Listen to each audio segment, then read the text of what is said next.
রমজান উপলক্ষে 2 নম্বর স্পেশাল আমল হচ্ছে কোরআন মাজিদের উপর আমল করা। কোরআন মাজিদ আমরা যারা কোরআন শরীফ পড়তে পারি, কোরআন মাজিদ পড়তে পারি, আমরা প্রতিনিয়ত প্রত্যেকটা মুসলমান মুমিন মুসলমানের জন্য রাসূল সাল্লাল্লাহু আলাইহি সাল্লাম বলছে প্রত্যেক বছর 2 খতম কোরআন তেলাওয়াত করা, ওই কোরআনের হক হচ্ছে আপনার উপর। আপনি যদি নিজেকে মুসলমান হিসেবে দাবি করতে হয়, এই হকটা আদায় করতে হবে। প্রত্যেকটা মুসলমানের জন্য প্রতি বছর 2 খতম কোরআন শরীফ তেলাওয়াত করা প্রত্যেকটা মুসলমানের উপর ওই কোরআনের হক। এই জন্য আপনি কি করবেন, সবসময় তো আমাদের কোরআন শরীফ কোরআন মাজিদ পড়া হয় না, সেক্ষেত্রে এই রমজান মাস যেহেতু আমরা কোরআন শরীফ পড়ি, ফ্রি সময় থাকে, আর এই সময়টা হচ্ছে ইবাদত বন্দেগীর মাস, রমজান মাস হচ্ছে কোরআনের মাস বলা হয়, সেহেতু দেখবেন প্রত্যেকটা মানুষই কী করবে, 1 খতম 2 খতম করে কোরআন মাজিদ তেলাওয়াত করবে। আপনারাই কেন ওই ইবাদত ওই সওয়াব থেকে মাহরুম হবেন? এই জন্য আপনার প্রত্যেকটা মানুষই একবারে সময় করে ফিক্সড করে করে করে করে আমরা কি করব, কোরআন মাজিদ তেলাওয়াত করব। কোনো ব্যক্তি যদি কোরআন মাজিদ পড়তে না পারে, আমরা শিখে নিব। কোরআন মাজিদ শেখানোর এখন বিভিন্নভাবে, অনলাইন বলেন, বিভিন্নভাবে বিভিন্ন মাধ্যমে আপনি কোরআন মাজিদটা শেখার জন্য ব্যবস্থা হয়ে যায়। এই জন্য আমরা প্রত্যেকে কোরআন মাজিদ এই মাসের মধ্যে বেশি থেকে বেশি কোরআন মাজিদ পড়ে নিব আমরা অবশ্যই। তবে কোনো ব্যক্তি যদি কোরআন মাজিদ একেবারেই পারে না, তাহলে তার জন্য হচ্ছে সহজ একটা মাধ্যম হচ্ছে সে ব্যক্তি সূরা ফাতিহা অর্থাৎ আলহামদুলিল্লাহ সূরা এবং সূরা ইখলাস কুল হুয়াল্লাহ সূরাটা সে বেশি থেকে বেশি আদায় করবে। প্রত্যেকটা ব্যক্তি যদি একবার আলহামদুলিল্লাহ একবার কুল হুয়াল্লাহ পড়ে, তার আমলনামায় 1 খতম কোরআন শরীফের সওয়াব পেয়ে যাবেন। এই জন্য যদি আপনি কোরআন শরীফ পড়তে না পারেন, তাহলে আপনি সূরা ফাতিহা এবং সূরা ইখলাস যেন শত না হাজার প্রতিদিন আপনার আমলনামায় হয়ে যায়। এইদিকে আপনি একটু লক্ষ্য রাখবেন যে কোরআন মাজিদ পড়তে পারতেছি না, এটা দিয়ে কাওয়ারেজ। যদিও কোরআন মাজিদ পড়ে খতম দেওয়ার মতো যে ফজিলত, সে ফজিলত থেকে আপনি হয়তো মাহরুম হয়ে যেতে পারেন, কিন্তু আপনার দ্বারা কোরআন মাজিদ যেন বন্ধ না হয়, এদিকে আপনি একটু লক্ষ্য রাখবেন। আমি কোরআন শরীফ পড়তে পারি না, এখন কি করব, শিখতে আমি তো হয়তো সময় পাবো না। সেক্ষেত্রে আমরা প্রতিনিয়ত প্রতিদিন প্রতিবার শতবার হাজার বার প্রতিদিন আমরা যেন সূরা ফাতিহা এবং সূরা ইখলাস হয়ে যায়। কোরআন মাজিদের আমলের উপরে 1 নম্বর হচ্ছে আমরা বেশি থেকে বেশি কোরআন মাজিদ তেলাওয়াত করব। কমসে কম 2 খতম কোরআন মাজিদ আমার যেন এই রমজান মাসে হয়ে যায়।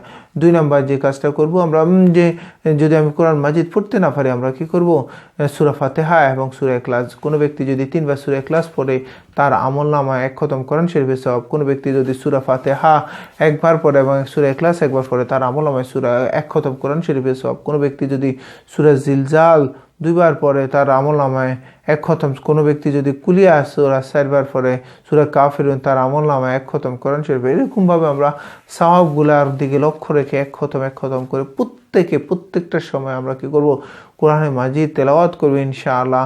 এই রমজান মাসে 3 নম্বর কোরআনের 3 নম্বর আমল হচ্ছে রিভিশনের আমল।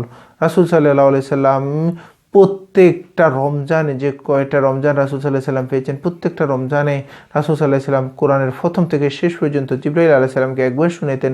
জিবরাইল আলাইহিস সালাম রাসূল সাল্লাল্লাহু আলাইহি সাল্লামকে একবার শুনাইতেন, যেন কোনো জায়গা দিয়ে কোনো মিস হচ্ছে নাকি।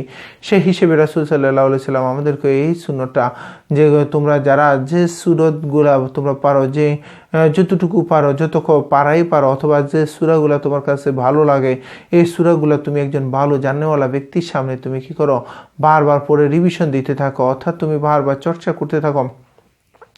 যদি আপনি আর কোনো চতুর্পাশে কেউ নাও থাকে, তাও আপনি বারবার যে সমস্ত সূরাগুলা পড়েন, কোরআন শরীফ দেখে ওই সূরাগুলো আপনি, যেগুলো আপনি মুখস্থ পারেন, আপনার জানের মধ্যে আছে, ওগুলা উঠতে বসতে চলতে ফিরতে সর্ব অবস্থায় এই সূরাগুলা বারবার রিভিশন করেন। কোনোভাবেই যেন আপনার কোরআন মাজিদ যে সূরাগুলো আছে ওগুলা যেন না ভুলে যান।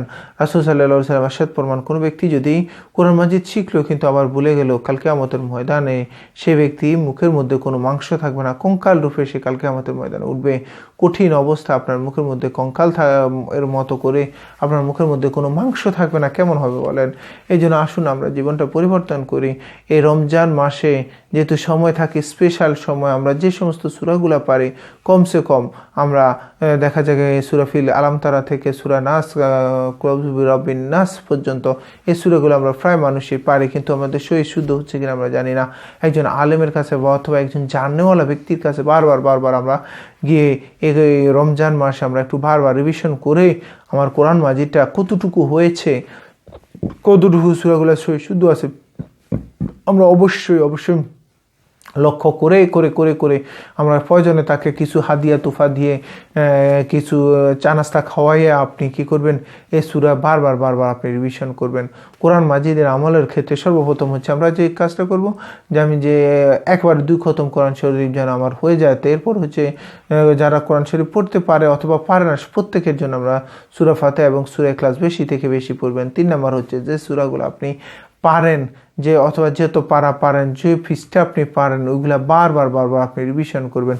এই কোরআন মাজিদের আমলের মধ্যে এই 3টা আমল আমরা বেশি থেকে বেশি করব। যতটুকু বলেছি সবাইকে আমল করার সে তৌফিক দান করুক। আসসালামু আলাইকুম রহমতুল্লাহি ওয়া বারাকাতুহু।